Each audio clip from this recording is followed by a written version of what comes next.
Assalamualaikum warahmatullahi wabarakatuh. Jumpa dengan saya Rubaiatul Fajri yang biasa dipanggil Ririn. Saya merupakan mahasiswa STISA Sekolah Tinggi Ilmu Syariah As-Salafiyah Sumber Dukuh Makassar.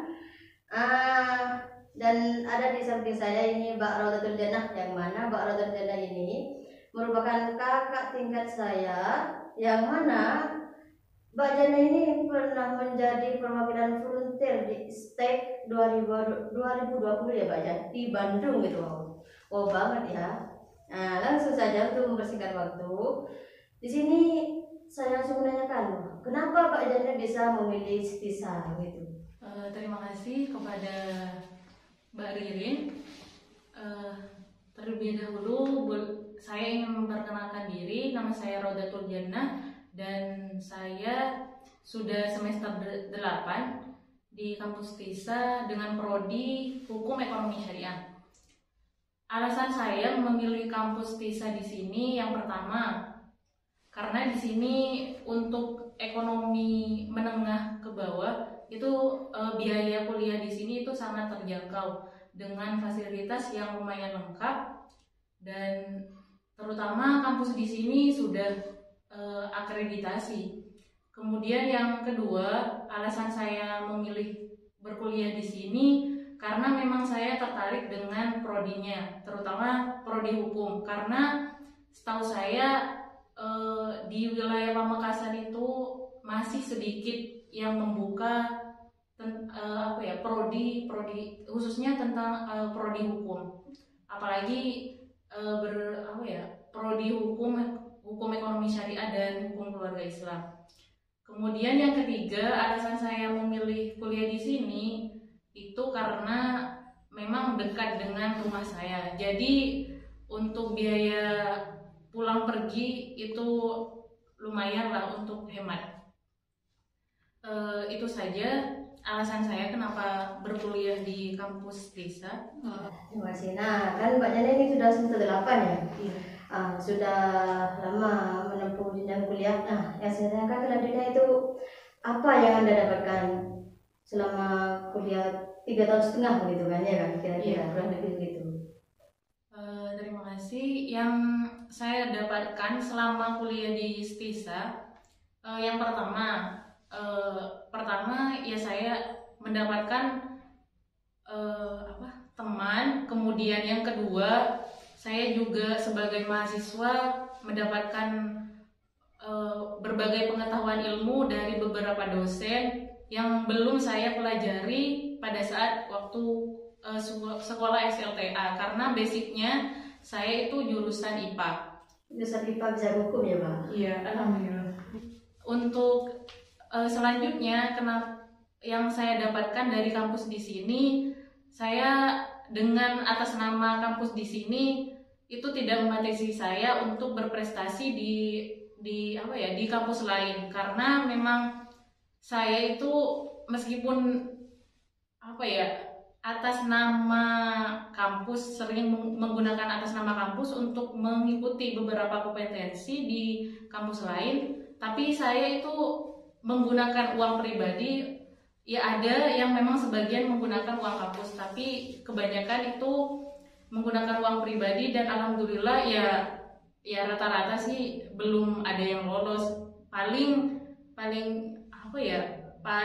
hebatnya mungkin sampai ke final saja, dan itu merupakan bonus bagi saya karena memang tidak serta-merta itu karena saya kuliah di STISA, mau di kampus manapun, kalau memang ingin berusaha lebih dari mahasiswa yang lain itu tidak masalah.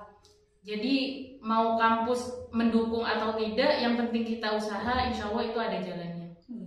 Selanjutnya kan Mbak Jana ini terpilih menjadi volunteer di STEK 2020 di Bandung ya Mbak? Iya. Nah, di sini kami ingin menanyakan bagaimana proses yang Anda tempuh untuk bisa terjun ke sana gitu. Proses apa saja kok bisa sekelas anak sekolah tinggi bisa menjadi volunteer di STEK 2020 bahkan di Bandung gitu. Untuk proses saya ikut terpilih menjadi volunteer di STEK itu sebenarnya prosesnya itu saya memang orangnya sering mengikuti perkembangan terutama masalah volunteer karena memang saya tertarik untuk menjadi relawan. Dan alhamdulillah yang di ISTEK itu terpilih. Namun sebelum saya terpilih itu memang ada beberapa proses, dan proses pertama saya harus mengikuti seleksi berkas, yang mana seleksi berkas di sini saya harus mengisi beberapa formulir yang harus dikirim via online. Kemudian setelah untuk seleksi keduanya itu melalui wawancara, yang mana wawancaranya itu dilakukan oleh panitia yang dari ISTEK melalui wawancara online, dan itu melalui via WA, dan itu ditelepon, dan pertanyaannya itu pun karena ini berskala internasional, itu pertanyaannya juga pakai bahasa Inggris.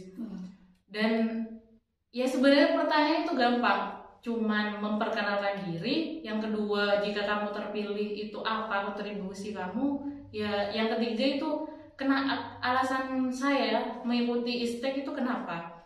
Dan alhamdulillah ya dengan basic bahasa Inggris yang pas-pasan ya sebenarnya. Itu saya jawab dan alhamdulillah saya terpilih. Dan saya satu-satunya mahasiswa yang dari Jawa Timur pada saat itu yang terpilih jadi volunteer. Dan itu pun satu-satunya saya dari Madura sendirian ke sana. Dan ya bagi saya itu ketemu orang di sana, ya terutama orang Jawa, itu meskipun saya tidak kenal, saya tetap memberanikan diri. Meskipun saya orang desa, saya tetap berbaur seperti orang kota. Karena memang ya kalau dari basic saya berbicara bahasa Indonesia alhamdulillah lancar. Jadi itu tidak kentara kalau saya itu sebenarnya orang Madura dan dari desa pula. Dan itu memang banyak jadi stigma apa ya, orang desa dan orang kota itu berbeda banget, apalagi kalau mahasiswa. Padahal sebenarnya kalau kita mau ya belajar itu tidak, nanti nggak akan ketahuan kalau sebenarnya kita itu orang desa. Kalau memang kita mau belajar bahasa, karena itu belajar bahasa sebenarnya gampang. Iya.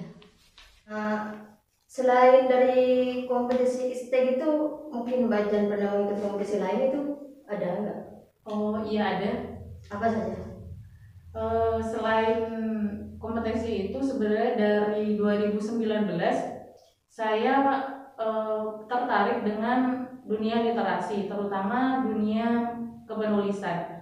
Dan di tahun 2019 saya pernah ikut lomba di LKTI, dan di tahun 2020 juga pernah ikut lomba di LKTI. LKTI-nya itu diadakan oleh BEM Arek Lancor dan berangkat memang atas nama kampus, dan itu pun saya sendirian dan itu pun pakai biaya pribadi. Dan di sana alhamdulillah saya terpilih ke finalis tapi tidak jadi juara. Ya sebenarnya sih tidak apa-apa, karena memang niatnya saya memang untuk belajar, karena itu baru 2 kali saya memang ikut LKTI. Jadi untuk menyamakan dengan ya dari kampus lain, karena saingan saya memang rata-rata kampus negeri. Jadi mereka pasti ada bimbingan, sedangkan saya itu memang ya tidak ada bimbingan, belajar sendiri. Jadi ya alhamdulillah itu masuk final, bersyukur banget. Tapi selain itu sebenarnya saya ikut juga lomba secara online, dan itu ya lomba secara online-nya lebih ke penulisan yang bukan ilmiah seperti cerpen atau puisi. Nah selanjutnya di sini kan Mbak Jan ini kan suka kepenulisan gitu. Adakah karya yang sudah diciptakan oleh Mbak Jan gitu? Oh, alhamdulillah kalau karya saya yang pernah dibukukan itu pernah di tahun 2012 saya aktif di komunitas yang peduli pendidikan namanya Shalas, dan di sana saya menerbitkan artikel opini tentang pendidikan di era milenial, dan saya ikut di proyek tersebut dan sudah dijadikan buku. Dan di tahun 2020 saya ikut project nulis bareng dengan beberapa menulis. Pertama itu di komunitas Omah Karya Indonesia, yang memang mereka itu para pegiat literasi di seluruh Indonesia bahkan dunia. Dan di sana saya ikut project menulis antologi cerpen tentang budaya Indonesia dan sudah dibukukan. Dan itu hanya terpilih 25 orang karena memang di situ ada seleksi, dan alhamdulillah tulisan saya itu lolos seleksi. Dan yang kedua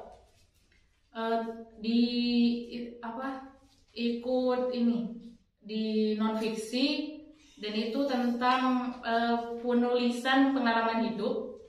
Dan pengalaman hidup yang saya tulis itu sebenarnya tentang volunteer di ISTEK, dan itu jadi cerita yang terpilih di antologi nulis bareng di komunitas lain. Itu saja. Nah, sekarang apa motivasi Bajan untuk teman-teman di Setisa itu? Apa motivasi Bajan bisa gini sekelas pesulatan ini bisa gini? Apa motivasi Bajan bagi mereka dan saya sendiri begitu? Oh iya. Motivasi untuk mahasiswa di Setisa ya. Kalau menurut saya sih, meskipun dari kampus manapun itu sebenarnya kalau sudah masuk ke ranah di luar kampus itu tidak dipandang itu dari kampus mana. Yang penting apa kontribusi kamu di sana. Karena kalau hanya mengandalkan kampus kamu terkenal, ya kampus kamu besar, itu tidak menjamin bagaimana masa depan kamu. Karena yang menjamin masa depan kamu sebenarnya seberapa giat usahamu dan seberapa istiqomahnya usaha kamu untuk mewujudkan apa yang kamu impikan. Itu saja. Nah, mungkin hanya ini dapat kami sampaikan. Pada intinya kita tidak boleh menyerah ya Bajan, kita tidak boleh menyerah, dan terutama untuk adik-adik Setisa. Jangan pernah berkecil hati walaupun walaupun Setisa ini masih di kelas menengah ya, bukan paling bawah tapi menengah begitu. Dan laisal fata tidak ada, bukan pemuda yang mengatakan ini loh bapakku atau ini loh sekolah tinggiku, ini loh universitasku, tapi bagaimana dia mengembangkan pengetahuannya begitu. Mungkin hanya itu dari kami. Jumpa lagi nanti ya. Kurang lebihnya mohon maaf. Wassalamualaikum warahmatullahi wabarakatuh.